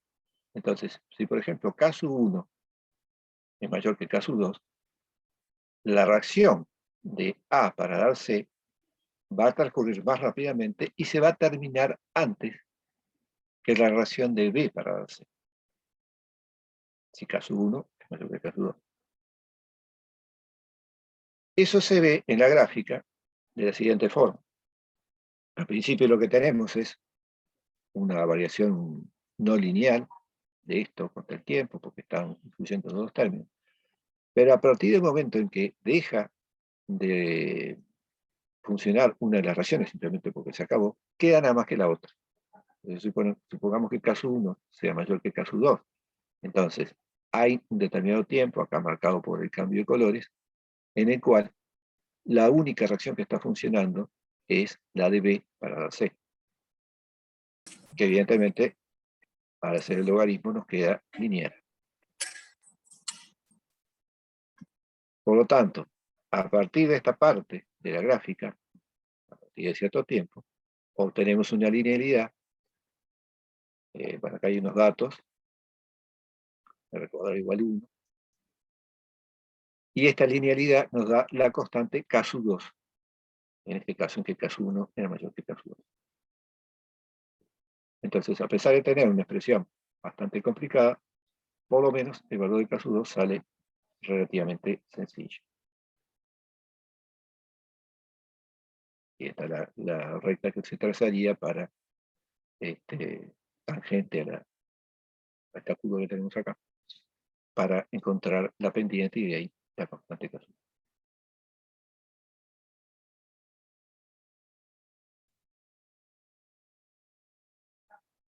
Bueno, en el caso particular, que las concentraciones iniciales sean iguales y que K1 sea igual a K2, todo esto va a dar una recta. Si no, da una curva y el tiempo saltos da esta recta de acá. Bien. Lo otro que se puede determinar de esa recta es el valor de B0. K2 es la pendiente, B0 saldría el ordenal del origen. Y entonces ahora, para poder encontrar la otra constante, tenemos que hacer algunos cálculos más. Sabiendo K2 y B0, podemos calcular B a todo tiempo. ¿Se acuerdan que era B0 por E a la menos K2 por T? Y podemos calcular entonces la concentración de A todo tiempo a partir de la relación que teníamos de hoy, la relación de balance de masa o estequiométrica, que quieren decir. La concentración de A va a ser C infinito menos C menos la concentración de B.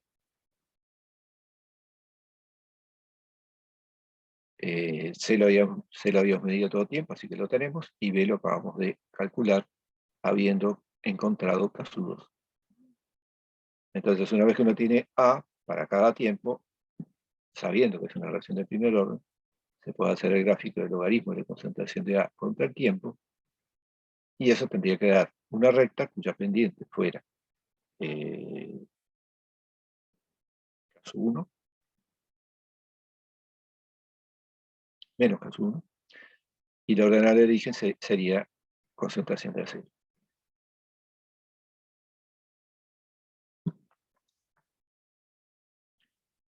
Bien, nuevamente, se puede hacer la determinación de las constantes, sabiendo los órdenes en determinadas condiciones iniciales. Nos da más trabajo al ser una situación un poco más complicada que la de un solo reactivo dando distintos productos. ¿Una pregunta?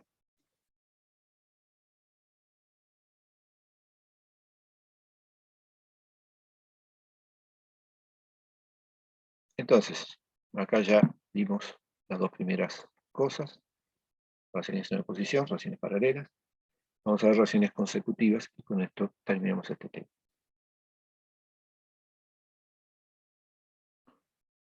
Bueno, algunos ejemplos de relaciones consecutivas son la descomposición radiactiva, por ejemplo acá el uranio termina en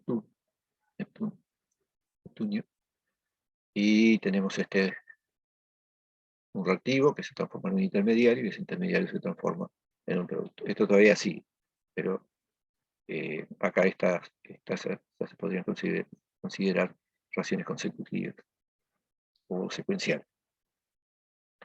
También la hidrólisis de un éster, el diéster pasa a monoéster y de monoéster pasa a ácido.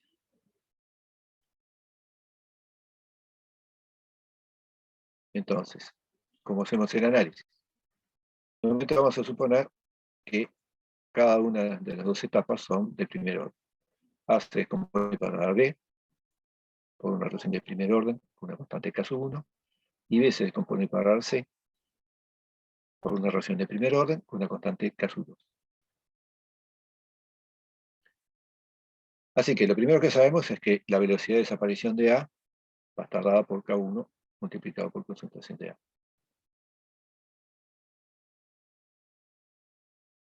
Y por lo tanto que A va a variar de esta forma, a 0 por E a la menos K1T, con el tiempo. ¿Qué pasa con B? Bueno, acá tenemos que prestar atención porque B se está formando en la primera reacción, pero se está descomponiendo en la segunda. Por lo tanto, si nosotros planteamos la variación de B, de la concentración de B con el tiempo, hay una contribución de la primera reacción que es positiva, porque ahí se forma B, Y hay una contribución por la segunda reacción que es negativa, porque ahí desaparece B. Entonces, la velocidad de aparición de B va a estar dada por K1 por concentración de A, que es la aparición a través de la primera reacción, menos K2 por la concentración de B, que es la desaparición por la segunda reacción.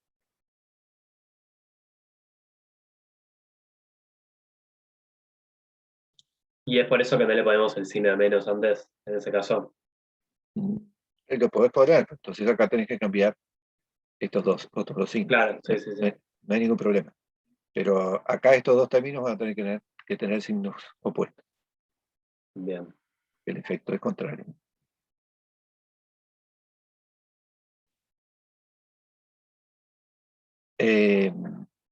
Sabíamos entonces cuánto valía la concentración de agua contra el tiempo. Lo podemos sustituir acá, en la expresión. Y nos va a quedar entonces B y tiempo como variables. Solo que ahora la cosa es un poco más complicada de integrar. No voy a hacer la integración, simplemente les doy el resultado final. La concentración de B nos queda igual a esta expresión, donde aparece a 0, K1 en el numerador, la diferencia entre K2 y K1 en el denominador, y acá la diferencia entre dos exponenciales, una que es e a la menos K1t, y la otra que es e a la menos K2 por t.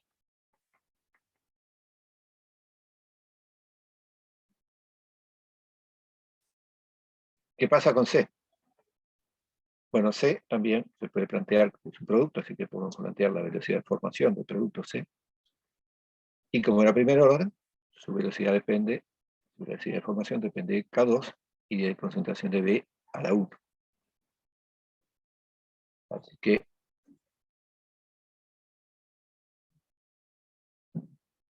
para poder resolverlo, tendríamos que poner la concentración de B expresada en función del tiempo acá adentro e integrar todo eso.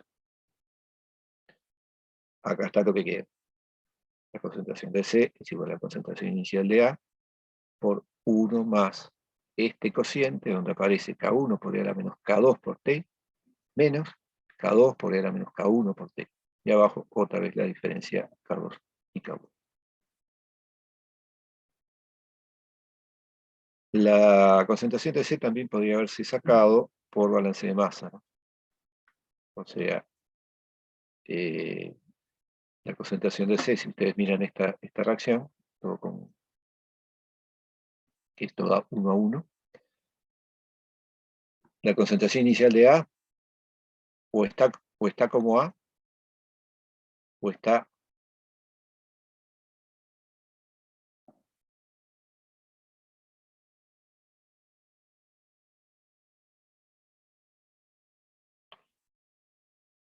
perdón, la concentración inicial de A o está como A, o está como B, o está como C. O sea que podemos decir que concentración inicial de A es igual a la suma de concentración de A, que está acá, más concentración de B, que está acá, más concentración de C. De ahí podríamos haber sacado también la expresión esta de concentración de C en función del tiempo.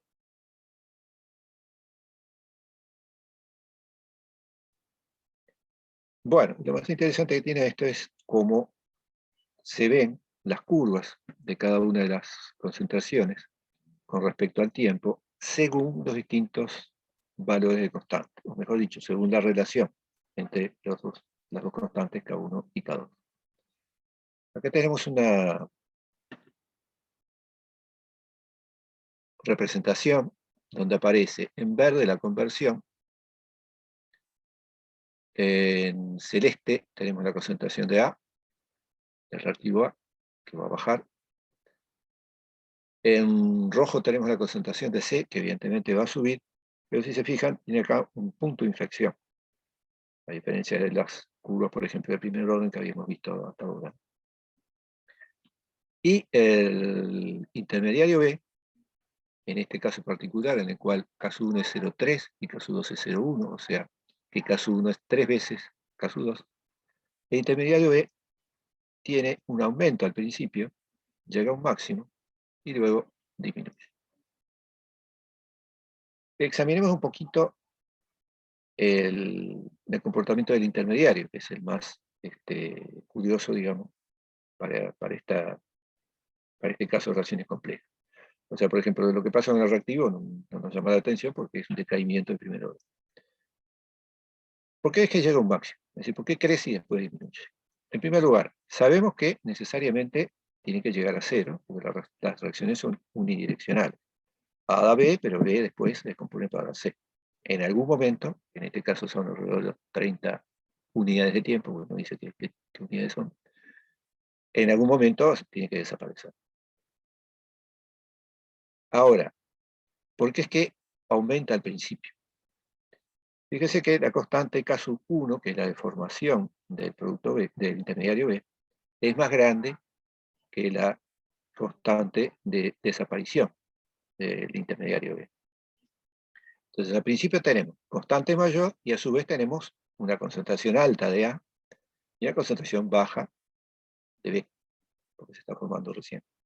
Por lo tanto, la velocidad de formación de B en este tramo es mayor que la velocidad de desaparición de B. En consecuencia, B va aumentando. Llega un momento en el cual la velocidad de formación de B y la velocidad de desaparición de B se igualan, porque la concentración de A fue bajando y la concentración de B fue subiendo. En el momento en que se igualan, llegamos al punto máximo. Después de eso, la concentración de A sigue bajando porque se está descomponiendo, de manera que la velocidad de formación de A sigue disminuyendo, y en consecuencia, el balance entre las dos reacciones, la velocidad de formación y la velocidad de desaparición de B, hace que B empiece a decaer. Es decir, a partir de ese máximo, gana la velocidad de desaparición de B. Y entonces va a ir desapareciendo, va a ir bajando su concentración hasta llegar a C. En todo ese intervalo, la concentración de C siempre fue aumentando, lo único que tiene ese punto de inflexión que se puede demostrar que coincide el tiempo correspondiente al punto de inflexión con el tiempo correspondiente a este máximo de B. Bien. En este caso, ese tiempo del máximo corresponde a 6 unidades de tiempo. En esto que evidentemente está hecho con calculadora, ¿no? Partiendo de una concentración inicial de A que es 0,1 y estos valores constantes. Ahora vemos lo mismo pero con constantes que tienen otra relación. Sigue siendo K1 mayor que K2, pero ahora es nada más que el doble. Y además es 0,1, o sea que es una constante un poco más chica. La forma que toman las curvas sigue siendo la misma. Solo que si uno mira, al ser estas dos constantes más parecidas, el máximo que se alcanza en este caso es más bajo que el máximo que se alcanzó en el caso anterior. O sea, esa igualdad de velocidades de formación y desaparición de B, se alcanza una concentración más baja de B. Y después es todo como más perezosa las curvas, ¿no? O sea, justamente como las constantes son más bajas, la desaparición es más lenta, la desaparición de A es más lenta, la formación de C también es más lenta, y también es como que se aplanara la curva correspondiente a B. En este caso también se nota que el tiempo en el cual se llega al máximo es mayor. Tarda más tiempo en llegar a ese valor del máximo. Por último, vamos a un caso en que se da al revés. Caso 1 es 0,08 y caso 2 es 0,5. Ahora la constante de la velocidad de formación de B es más chica que la constante de desaparición de B. Entonces, primero, el caso 1 es 0,08, o sea que de todas las K1 es la más baja de los tres ejemplos. Así que para A tenemos una desaparición más lenta, ¿no? La velocidad de caimiento más lenta, más baja. ¿Y qué pasa con B? Como la constante de velocidad de formación es más chica que la constante de desaparición, El máximo se alcanza enseguida. Se alcanza primero, se alcanza a un tiempo más corto que en el caso anterior, pero es un tiempo de 6, que coincide además con el del primer caso. Pero no llega a concentraciones muy altas de B. Ni bien se forma B, ya se igualan las velocidades, y a partir de ahí ya se empieza a disminuir la concentración de B. Entonces se puede decir de otra manera. En los dos primeros casos, el intermediario B se acumula, porque se forma con constante más alta que la constante de desaparición. En este otro caso, en el último, el intermediario B no llega a acumularse. Incluso llega a una concentración muy pequeña que prácticamente se puede considerar constante a lo largo de toda la reacción. Bien.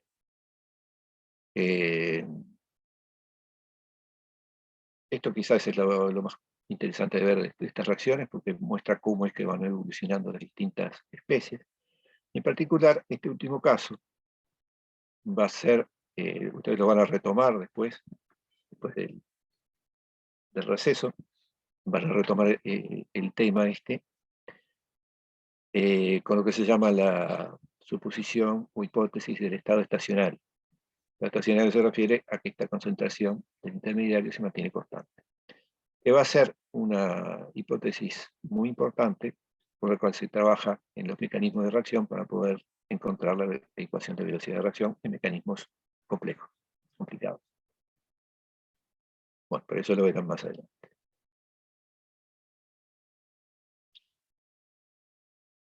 Se pueden hacer cálculos y encontrar, bueno, esto en realidad, bueno, esto que la derivada de B respecto a t es igual a 0, entonces B tiene un máximo, eso es obvio a partir de la matemática, ¿no? En un máximo tenemos que la derivada vale 0. Y en realidad esta derivada igual a 0, eso sí, en punto de vista cinético, implica que la formación es igual a la desaparición. Entonces yo les decía, se pueden hacer cálculos para encontrar el tiempo máximo en función de las expresiones que teníamos para concentración de A, de B y de C. Se puede trabajar con eso y encontrar que el tiempo máximo depende de las constantes de velocidad. Y de esta forma, ¿no? El logaritmo de K1 sobre K2 dividido K1 menos K2. Evidentemente, cuanto más separadas sean las constantes, eso influye en el valor del tiempo. Y también se puede encontrar el valor de ese máximo para B, que también depende de la concentración inicial de A y de las relaciones entre las constantes, K2 sobre K1 y K2 sobre K1 menos K2.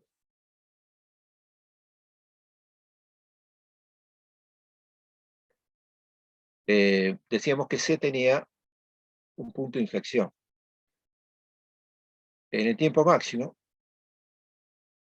a ver, la derivada de C respecto al tiempo, es decir, la velocidad de formación de C, se acuerdan que era K2 por la concentración de B. Y B llega a un máximo cuando la derivada de B vale 0. Así que si nosotros hacemos la derivada segunda de C con respecto al tiempo, eso sería la derivada de K2 por la derivada de B respecto al tiempo. O sea que es la derivada K2 por la derivada segunda.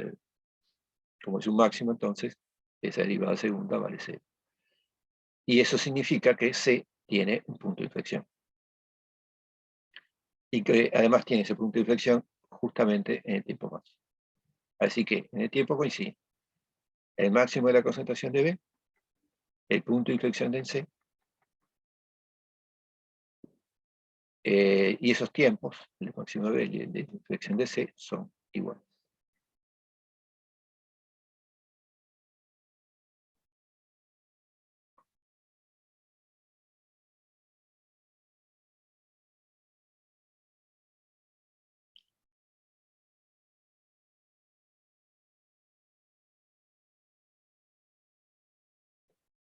Entonces, ¿cómo hace uno para calcular K1 y K2?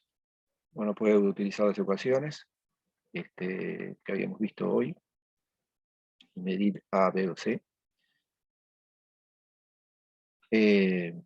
O también puede utilizar estas expresiones de tiempo máximo y de B máxima, que como ven dependen de las constantes y en el caso de B máximo, depende de la concentración inicial.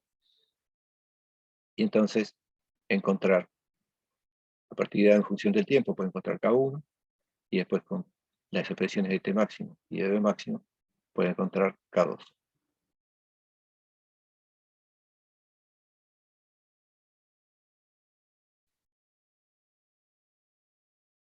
Bueno, para terminar, lo que vimos acá son las situaciones más sencillas, tanto de reacciones opuestas, como de reacciones sucesivas, como de reacciones simultáneas. En un mecanismo, uno lo que va a encontrar es una combinación de todas de estas reacciones. Entonces, por ejemplo, podemos tener, como en el caso de arriba, B más A da C y otros productos, y después C más A da D y otros productos. Entonces, esto es una combinación de una reacción sucesiva, porque acá tenemos el intermediario C, con una reacción paralela, porque A reacciona tanto en la reacción primera como en la segunda. También podría pasar, podemos encontrarnos con situaciones como esta, donde la primera etapa implica reacciones opuestas, y la segunda etapa, bueno, en este caso implicaría una reacción sucesiva, porque C sería un intermediario, y también paralela, porque A está tanto en la etapa primera como en la etapa segunda. Ya lo van a ver más adelante, pero el hecho de que aparezca una reacción opuesta no necesariamente implica que eso esté en equilibrio. En algunos casos se va a poder considerar el equilibrio, veremos, eso lo verán más adelante, en base a la relación de las constantes.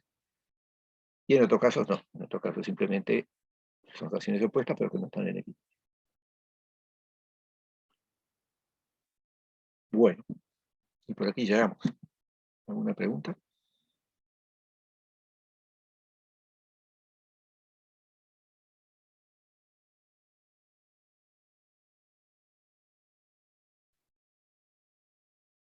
Hoy es jueves la clase, perdón, hoy es martes la clase del jueves, van a tener otra vez ejercicios con Martín, así que si los pueden mirar para estar un poco más a tiro. Bueno. Chao, gracias.